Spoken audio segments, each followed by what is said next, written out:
So I'm excited to be back here at the Green Sports Alliance Summit. I've been coming for a number of years now, and it's amazing to see the impact and the size and the growth that the Green Sports Alliance is having.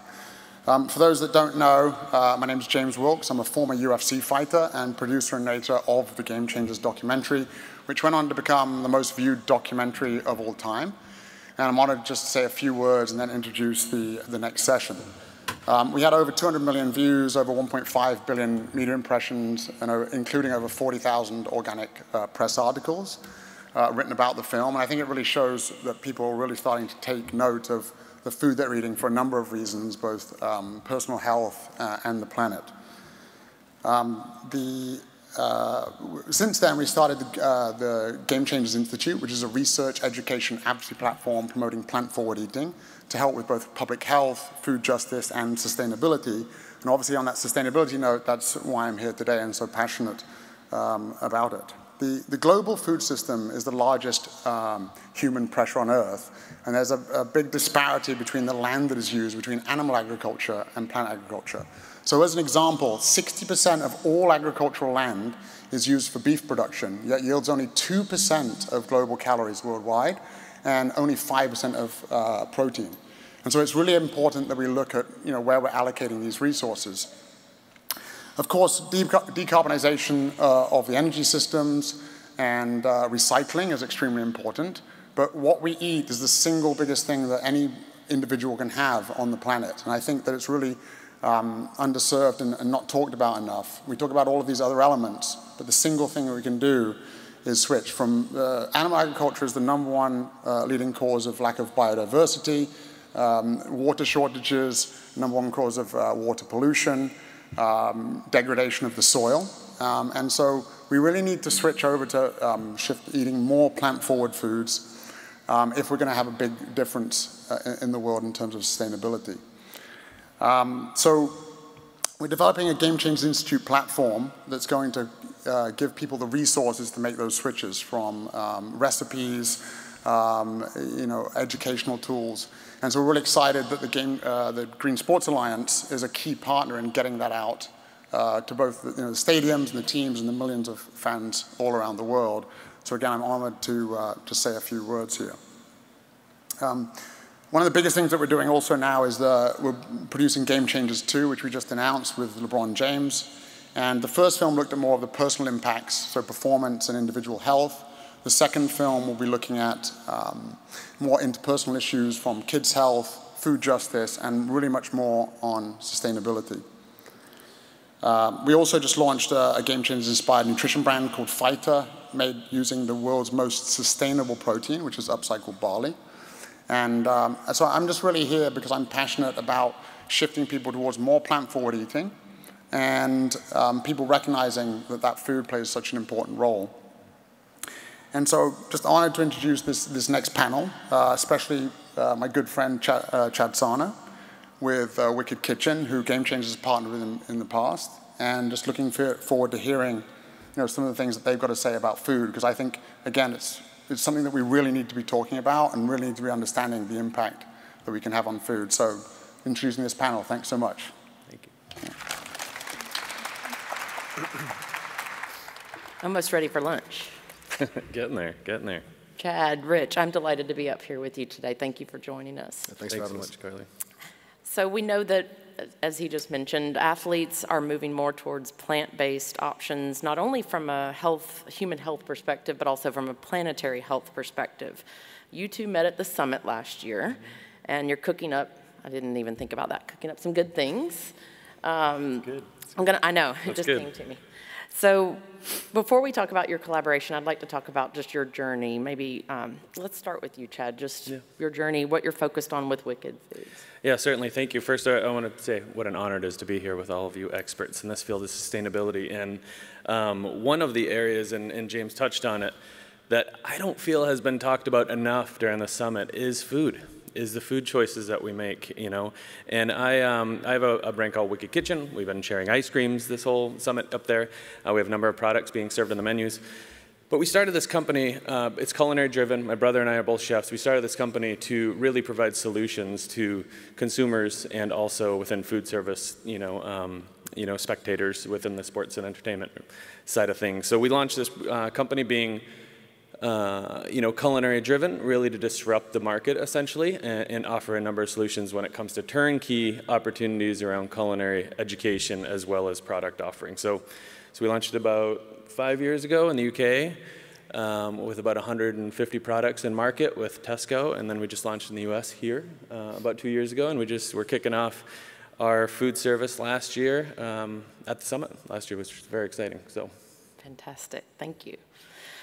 Rich, you are head of culinary innovation at Aramark, and I had the pleasure of eating a smoked watermelon that you made at a previous GSA summit, which was, I thought, really innovative. Tell us about your journey and what you're working on. Yeah, that was at Lincoln Financial Field. I think it was right before COVID happened. So I mean, my background, I was in very super fine dining all my life, and then about 10 years ago, I joined Aramark, and I ran the Wells Fargo Center where I started, and I met the Green Sports Alliance.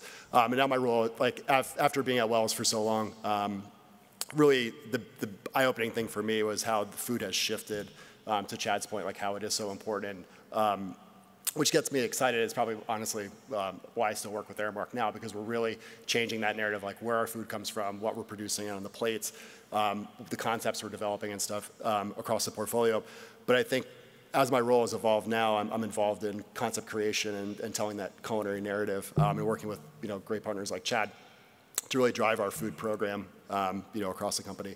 I would say now, we're in development of, which I'm getting ready to pilot and launch over the next couple months, is 2 fully plant-based concepts for our concessions, catering, and premium outlets, with more to come. So I think, meeting folks like Chad and everyone at this place, at this event, has been very positive to keep pushing this narrative. Yeah. Fantastic. So speaking of bringing up new options, you typically, as a plant-based, I would say more, when I go places, my option is a black bean burger. Yeah. And one of our discussions was there's more to life than a black bean burger. And Chad, you said at the end of the day, it's about choices. Tell us. It's about choices. Yeah, accessibility is critical, and chefs, you will use every excuse in the world, right? I've seen it from restaurants to venues to, larger arenas. They'll use every excuse in the world, saying the consumers are not asking for it. And you know what? They're not asking for it because it's not an option. You don't know if they're asking for it because they don't know what the option is. So choice. Yeah. And so when you start offering these options and making it more accessible, then people come out of the shadows. We ended up launching with ASM Global with Savor, their food service group.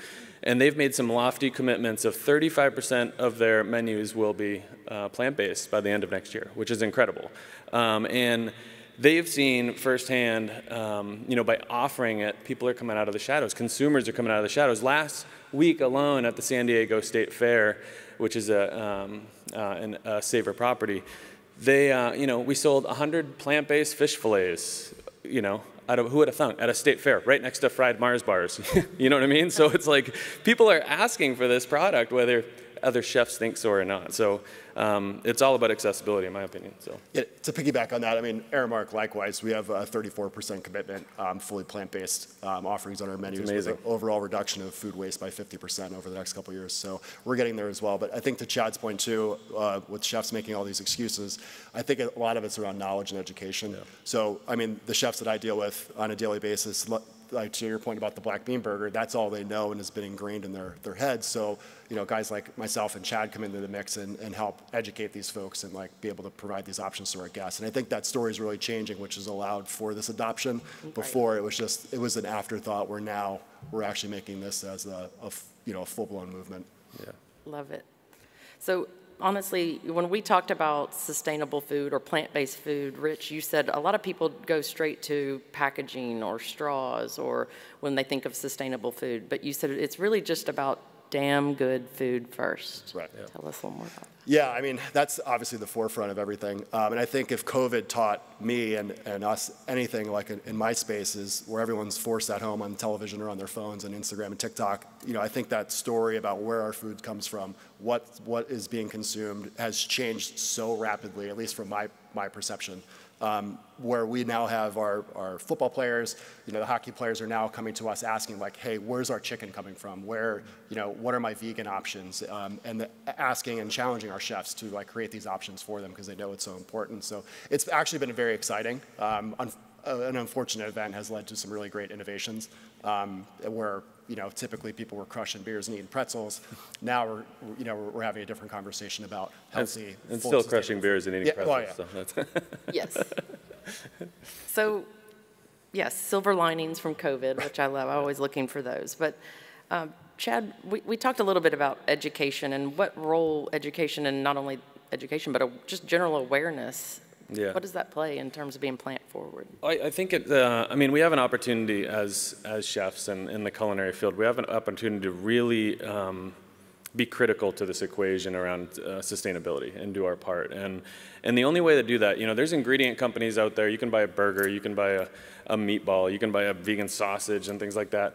But the nice differentiator that we're doing at Wicked is we're also offering turnkey solutions. So if we partner up with a stadium or if we partner up with a restaurant group, we'll create concepts for them. We have a culinary team. We'll create concepts for them so they're turnkey. So whether it's scaled up recipes, using cross-utilization of their current systems and current ingredients, to just general education about the whole landscape of plant-based opportunity with culinary. So it's more of a turnkey solution. And in a prior life, I worked at Whole Foods Market, and I was the head of R&D, and we were the only way that you could sell into a store to adopt your concept was to make it turnkey, to make it easy for the operator. And so that's what we've translated to the brand is to really make it easier for the operator. And there's some incredible work going on out there. I mean, what we've seen here with Chef Molly and the work that Chef Rich is doing with his team, we're seeing definitely strides that are happening in the landscape, which is pretty amazing. So.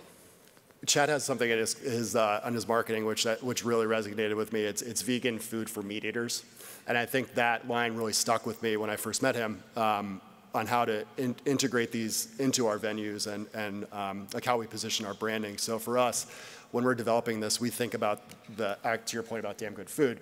We focus on the food. It just happens to be plant-based, and we don't lead with that. So like we're not misleading any of our guests, but however, the stand, the marketing, the menus are all positioned to read like a normal stand, but just lead with flavor, right? I mean, it's at the end of the day, everybody eats and everybody loves good food, And the thing is, unfortunately, if you have a concession stand that says vegan all over it, you're going to get 2% of the consumers there. But if you have incredible visuals and it smells great and it looks great and the branding's amazing, and there's integration within other concessions and catering and suites, then it's an option and it's there and people take it. You know what I mean? If it's on a bar, people take it.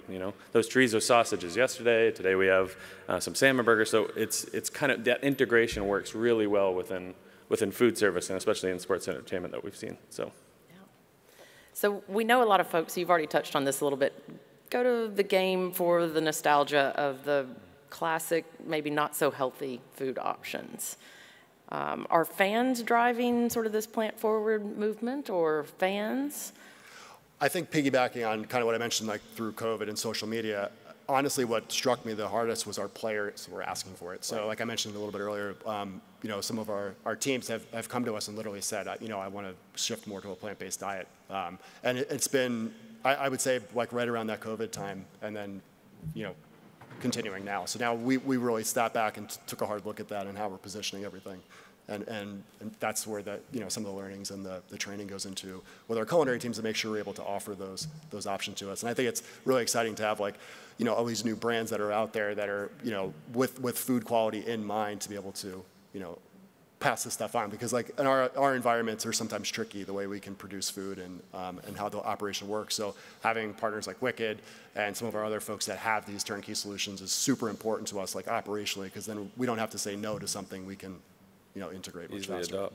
Yeah, and on that point of players asking, so we're the plant-based sponsor of the Timberwolves and Target Center. We have a concession stand. And that came about because 3 of the players are vegan. That they demanded more options at the stadium. So that's how that relationship came about. So players are certainly driving the awareness there.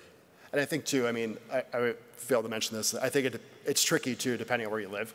I mean, obviously on the West Coast, it's much easier to integrate this, but like where I live in Philly, it's not as easy as you would think. So we go through that, whether it's like piloting or like sampling throughout the venues, and like to kind of drive people to explore and learn about these things, because it just comes down to good food. It comes down to good food, and that's what people have. People have this mixed perception of plant-based. Oh, it's plants. It's asparagus. I heard someone say, "Oh, I'm not going to try that ice cream made out of plants." Was it asparagus? I thought it was the funniest comment. But there's this perception of plant-based food just being bland because of the black bean burger. I mean, I like a good black bean burger every now and then, I have to admit, but of course. But it's all about meeting people where they're at when it comes to comfort food and sort of showing people those familiar flavors and familiar visuals and all that about what people are used to in those settings. I love that, comfort food. So here at the Green Sports Alliance, obviously, we are playing for the next generation. And as a mom myself, I'm hyper-focused on, what my kid is eating. And we know that the next generation is interested, like you just mentioned, in where the food is being sourced, where it's coming from. I guess I would ask, what sort of innovative strategies to make healthier choices more appealing to children? What do you think? I think it starts with us and the parents and the next whatever that level is right below, the teenagers. It's getting access to this, whether it's in their schools, whether, some of the programming or even restaurants being able to like get that awareness out there and and educate on the same aspect is going to trickle down to our children. So we have a couple, our venues that are child focused throughout the country, and like we try to implement these things and have like learning sessions where it's like a hand-on, build your own pizza, whatever, or something silly like that. But it just happens to be, from 4 or 5 ingredients, plant-based, and get the kids like hands-on into that mix. Exactly. Helps go home. And like in our education line of business as well, it's having that into the school system and having that story behind it, whether it's like creative marketing or it's just the chef being involved with the student base, I think helps drive that narrative as well. Yeah, with my business hat on, I would say the education piece and making these turnkey solutions and certainly having the education and the opportunity of accessibility out there is critical. But with my dad hat, I have a few kids. My dad hat here is just getting kids involved. Like you said, I mean, I have gardens at home. I get them involved in every step of the way. And my kids certainly would not be liking vegetables as much as I do if they didn't see them being grown. You know what I mean? In the whole process. And yeah. You got to work on that asparagus ice cream, I guess. Yeah, exactly. Well, and we know that people don't often listen to facts, they don't listen to science, but they'll listen to athletes. So maybe my kid will listen to Game Changers 2 and LeBron James. And is there anything in the last couple of minutes that we have? You guys, like I mentioned, met last year. You're planting some ideas, cooking up some good ideas. Is there anything what you can share and what we can expect between now and next year's summit that you're able to share with the audience? You want to go first? So, I mean, like I mentioned, I have 2 concepts coming out. I have like a plant-based bowl concept, which is kind of Mediterranean inspired. And then I also have a smash burger concept that we're launching. We're testing it right now, and then we'll be launching for the fall. And then again, we're just continuing to innovate and push that narrative. Like we're starting in the concessions end because that's probably the hardest to make that shift. So when you get in the premium spaces like sweets and everything, it's a little easier, right? It's a different platform where you're able to eat. So I think concessions is really where the meat is, so to speak, getting in there. But I would say too, I mean, for any of your venues out there or any of your businesses that don't necessarily have these programs in place, like bring that up to your clients, bring that up to your guests, bring it up to your, even the managers that work there to try to change that narrative to like request these things if it's not happening, because the demand is there. It's that old saying like closed mouths don't get fed. I mean, this is a perfect example of starting that conversation. Yeah, I love that food's part of the conversation right now. So that hopefully from now and next year, there's going to be, that's going to take a little bit more of a front and center approach with that conversation. So. Well, I think you can all see that this is not just a moment, but we've talked about more of a movement, and I appreciate both of your insight, your leadership, and I think it's time for some damn good Wicked ice cream. So, there we go. Thank you both. There you go. Thank you, Carlie. Thank you, guys.